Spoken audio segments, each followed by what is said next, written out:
The sun had barely risen when Ilara's boots hit the dirt. Dust swirled at her heels as she rode into the canyon with a company of 30 behind her, trusted soldiers, loyal voices, or so she believed. The mission was clear: push into the southern pass, reclaim the trade route, and secure their people's future. Ilara had trained for this, fought for it, bled for it. She was the youngest field commander in the northern ranks, a symbol of resilience, a daughter of the rebellion, and that morning, she was set to die. The ambush came swiftly. It started with a signal, a hawk's cry, too perfect to be real. Her instincts twitched, but it was already too late. From the cliffs above, arrows rained down like a storm. Men she'd shared fires with turned their blades inward, not toward the enemy, toward her. Why? She shouted, staggering backward, her side pierced by a jagged blade. The answer came from someone she trusted most, Captain Renner, her second in command. His voice was cold, devoid of shame. You were never meant to lead Ilara. You were a placeholder. Now step aside, permanently. She didn't step aside. She fought, tooth and nail, blood pouring from her wounds. Her sword clanged against steel, her breath coming in ragged gasps. She took 3 of them down before they overwhelmed her. It wasn't skill that felled her. It was betrayal. The final blow came to her head, the pommel of Renner's sword. She collapsed, blood matting her hair, cheek pressed into the dry, cracked earth. The dust stuck to her wounds like ash to fire. Leave her, Renner ordered. Let the crows finish it. And they did. They left her there, broken, bleeding. Alone, she drifted in and out of consciousness. Hours passed, maybe days. The sun was merciless. By day, the cold brutal by night. Her body screamed. Her vision blurred. But something in her refused to die. Pain was no stranger to Ilara. She'd grown up on the edges of war, a child of siege and starvation. Her parents were buried in unmarked graves, her home reduced to rubble before she was 10. She had survived then, and she'd survive now, dragging herself through the dirt. She reached a shaded overhang where she collapsed again. Buzzards circled above. Her wounds festered. Fever crept in. Still, she refused to let go. It wasn't hope that kept her alive. It was rage. She replayed their faces in her mind. Renner, Dallin Merrick, all of them. She remembered the sneers, the lies, the look in Renner's eyes when he said she was never meant to lead. No, she would not die here. Not like this. She'd return. Not for justice. For retribution. Somewhere between the edge of death and delirium, a voice broke through. You don't belong here, girl. The dead have no use for fire. She cracked open one eye. A shadow loomed, broad shoulders, cloak of furs, eyes like obsidian. He crouched beside her, examining her wounds without a flicker of emotion. Who? She rasped. The man offered her a water-skin drink, or die. It's all the same to me. She drank by nightfall. He had fashioned a crude stretcher and hauled her through the canyon. They passed no other travelers, only wind and stone. She asked his name. He didn't give it. Why help me? She asked. He shrugged. You have the look of someone who's not done yet. She didn't know what that meant. She didn't care. All she knew was that death had been cheated, and someone had helped her do it.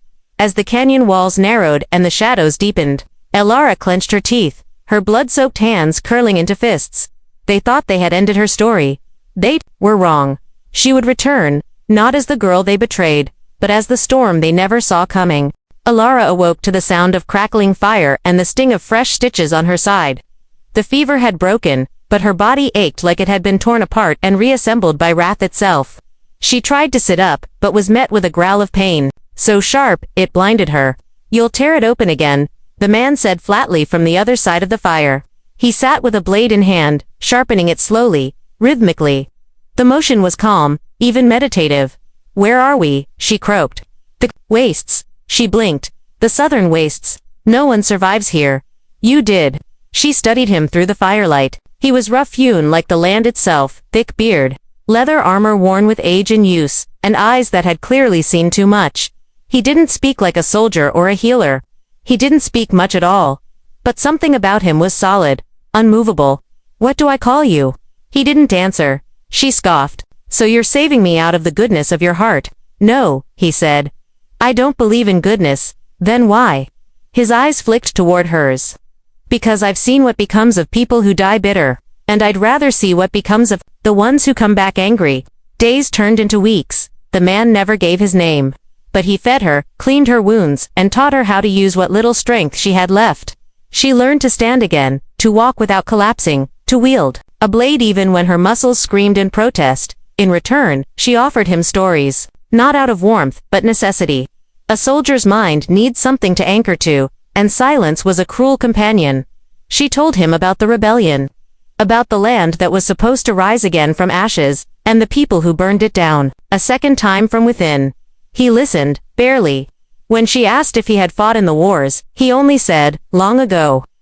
For the wrong side. Sometimes, they moved camp when dust storms rolled in, or strange shapes stalked too close in the night. The wastes were no man's land, haunted by beasts' outcasts, and worse. But he never showed fear, only readiness. One evening, as they ate dry meat by the fire, Alara asked, "How long have you been out here?" "Since I stopped caring." "About what?" "About fixing things that can't be fixed." She paused. "Do you think I can't fix it? That I should just let them win?" He looked at her for a long time, then said, "You want revenge, not justice. There's a difference." "I know," she said. "Good." Her strength returned in pieces. She trained with him every day, blade work, tracking, hand-to-hand combat. He taught her how to read the wind, how to use the terrain, how to fight like a ghost. She learned quickly. Pain had a way of sharpening focus. One day, after hours of sparring, she stood over him with a blade to his throat. He didn't flinch. "You're ready," he said. "For what?" "To stop surviving and start hunting." They came across an old merchant caravan in ruins. Burned wagons, corpses picked clean. Raiders, likely. The man searched the wreckage without sentiment. Alara found a tattered map beneath a shattered crate. It marked key trade routes, smuggling trails, and most importantly, the capital city of her old home. She clenched the map. "I know where to go." "You're not ready," he said. She stared at him, incredulous. "You just said I was." "You're ready to fight." "Not to finish it." "Then what am I missing?" He hesitated. "A reason to live after. You win." The words struck like a blow she hadn't trained for. What came after vengeance? What was left of her once the betrayers were gone? She didn't answer. Neither did he.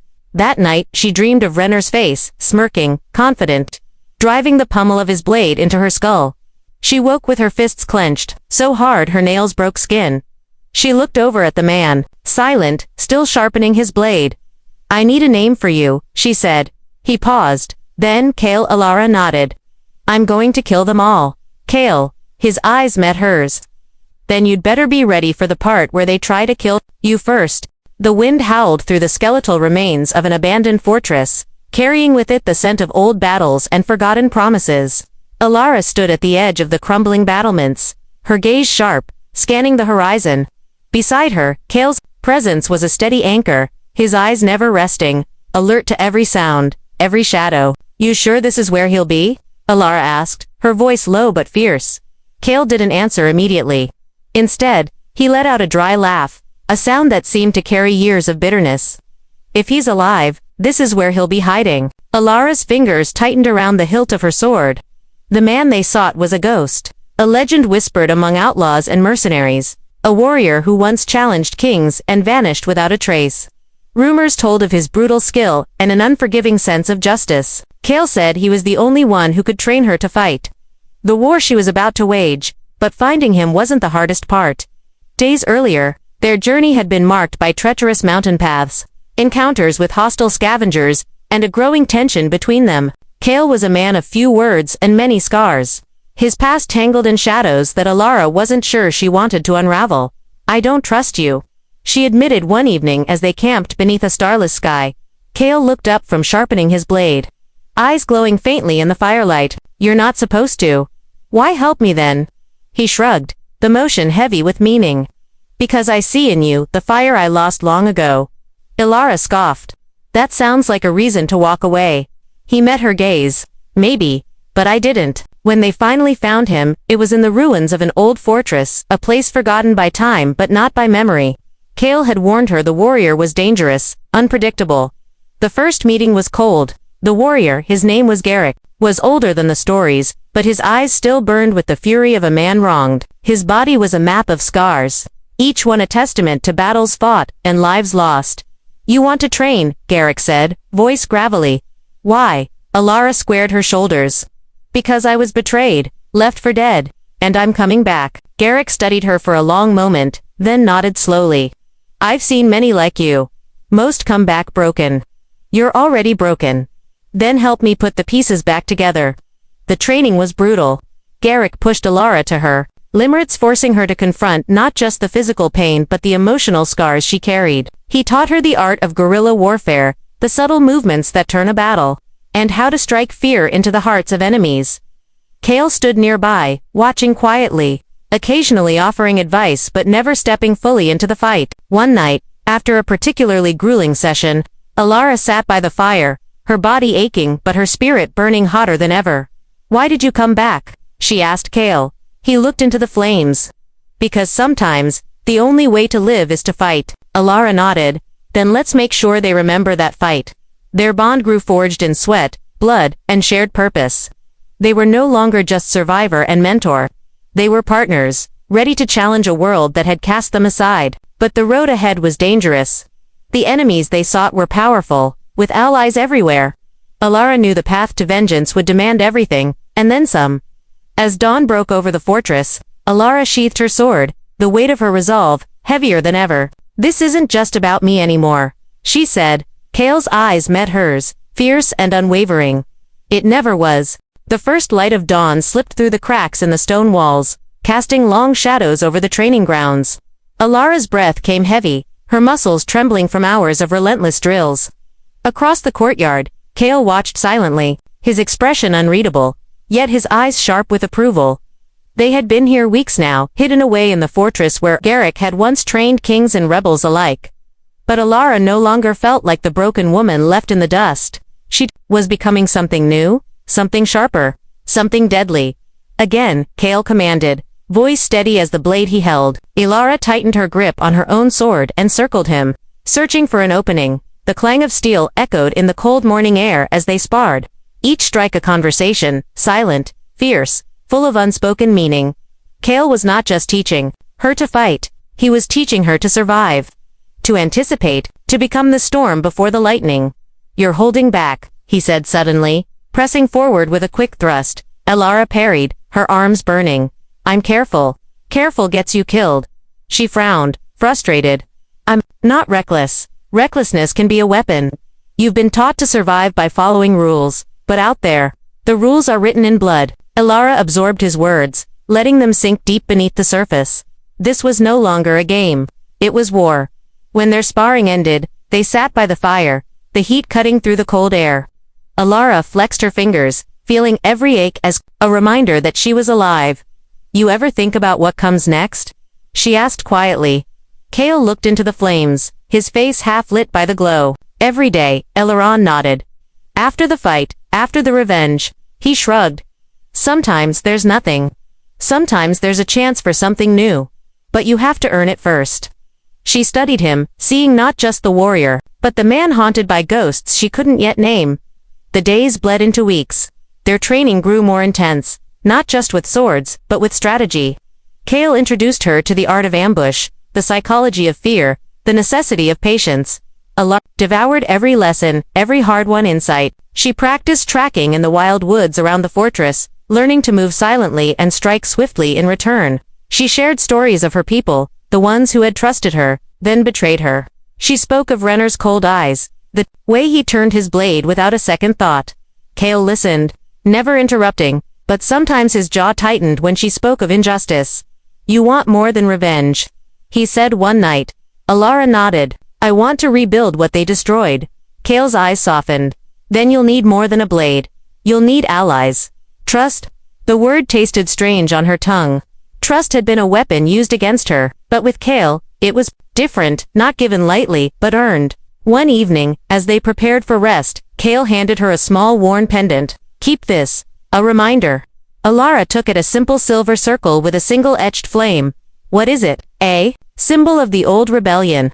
Of those who fought to keep hope alive when all seemed lost. She traced the flame with her thumb. I'll carry it into battle. Kale nodded. Good, because the fire inside you isn't just for burning. It's for lighting the way. That night, Alara lay awake, the weight of her past and the promise of her future swirling in her mind. She was no longer the woman who had been left bleeding in the dust. She was a warrior reborn, tempered by pain, sharpened by loss, fueled by a purpose that went beyond vengeance. The road ahead was uncertain, but with Cale by her side, she felt ready to face whatever waited in the shadows. The dust of betrayal still clung to her skin, but beneath it, a new strength was rising. The wind had shifted by the time Alara and Cale crested the hill overlooking the valley below. The land stretched out beneath them, fields ravaged by years of conflict, smoke curling from distant villages, and the faint glimmer of the capital city of Virehold on the horizon. It was the place where Elara's story had begun, and the place where it would finally reach its reckoning. She tightened her grip on the map Cale had brought from the ruins, the parchment worn and folded from their travels. The time had come. No longer would she be the broken woman left for dead in the dust. She was back, and she was not alone. "Are you ready?" Cale asked, his voice quiet but steady. Elara turned to him, eyes blazing with a fierce light. "I was born ready." The journey back had been careful and deliberate. They moved by night, avoiding patrols loyal to Renner and the other betrayers who had risen to power in her absence. The whispers of her return spread like wildfire. Heavy figures spoke of the ghost woman who had cheated death and come back with a warrior at her side. Her name was becoming a rallying cry for the oppressed. Their first target was a trading post on the outskirts of the capital, controlled by one of Renner's key, a ruthless merchant named Karan, who had profited from war and betrayal. Alara and Cale moved like shadows, striking swiftly before melting back into the night. The raid was precise. They destroyed shipments of weapons meant for the traders' forces and freed several prisoners who had been sold into slavery. With each victory, Alara's confidence grew. Cale watched her with quiet pride. "You're no longer fighting just for revenge. You're fighting for something bigger." Alara nodded, though her eyes never left the horizon. "This is only the beginning." Word of their attacks reached Renner quickly. He called his council together in the Grand Hall, anger and disbelief flickering across his face. "She lives," a grizzled commander spat. "We left her to rot." Renner's smile was cold. "Then we finish what we started. Hunt her down. Make sure this time, there's no coming back." Alara and Cale struck again and again, each mission more daring, each blow weakening the foundation of the trader's power.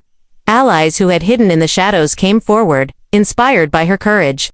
The people whispered of the Phoenix, of Virehold, a symbol of hope, rising from ashes, but with every victory came danger.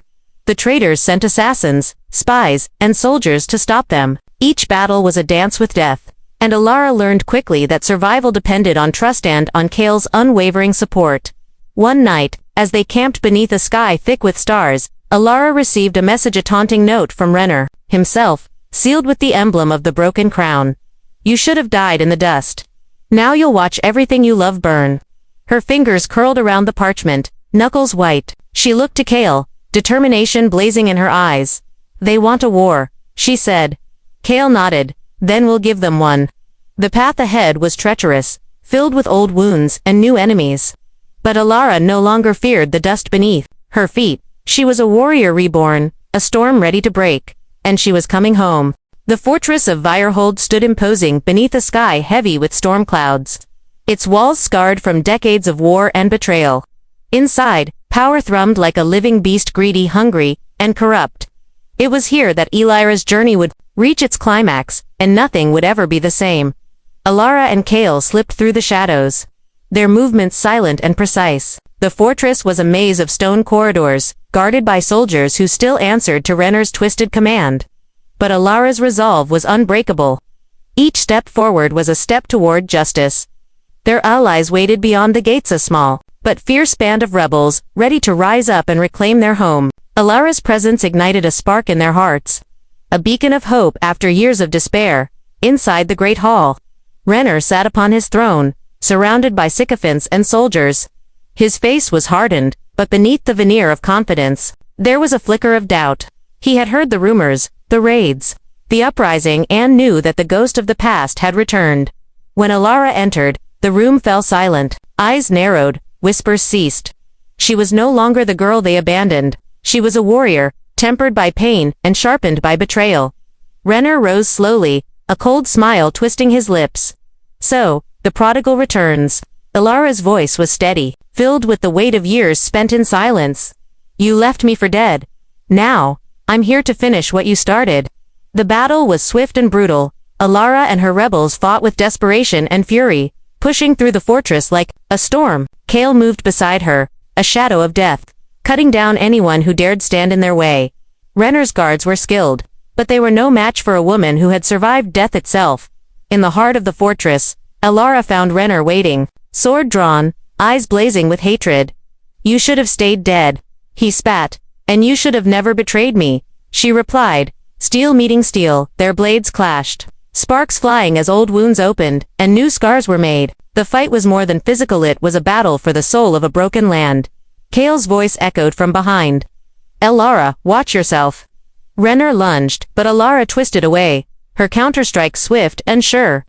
With a final shattering blow, she disarmed him, her sword at his throat. Renner's eyes flickered with fire, a shadow of the man who had once led armies.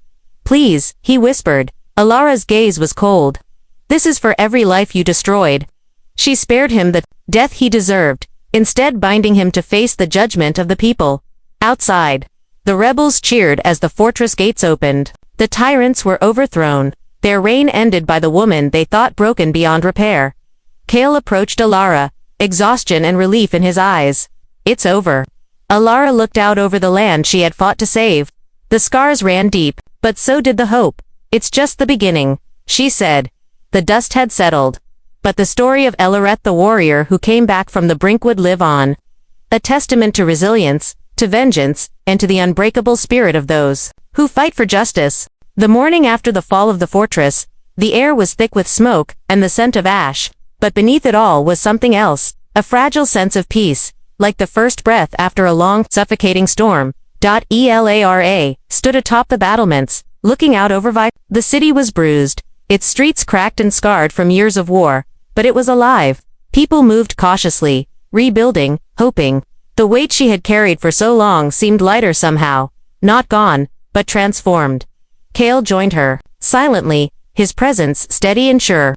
"You did what you set out to do." She nodded, though the fatigue in her bones ran deeper than any wound. "But this city, this land, it needs more than a sword to heal." He looked at her with respect. "Then what now?" Alara exhaled slowly. "Now, we rebuild. Not just walls and homes, but trust. Justice, a future where no one is left, bleeding in the dust." Their band of rebels had become leaders overnight, guiding the people toward recovery. Alara worked alongside them, her voice carrying the weight of experience and hope. Kale remained her protector and closest confidant, their bond forged in fire and battle. The scars they bore were reminders not just of pain, but of survival, but peace was fragile. Shadows of old enemies lingered in whispers and hidden corners. Alara knew the fight for justice was never truly over. It was a path, not a destination. She met with the Council of Elders and former rebels, laying plans for a new order, one based on fairness, on healing the wounds of the past, and preventing the betrayals that had nearly destroyed them all. One evening, as the sun dipped below the horizon, Alara and Kale stood together, watching the city lights flicker alive. "Do you think we'll ever be free of the past?" she asked. Softly. Kale smiled, a rare genuine warmth in his eyes. "Maybe not, but we can decide how it shapes us." She leaned into him, feeling the quiet strength between them. The dust of betrayal still lingered, but beneath it was something stronger, a new beginning. Alara's story was no longer one of abandonment and brokenness. It was a story of rebirth, resilience, and the power to rise again, not alone, but with a warrior at her side, ready to face whatever came next.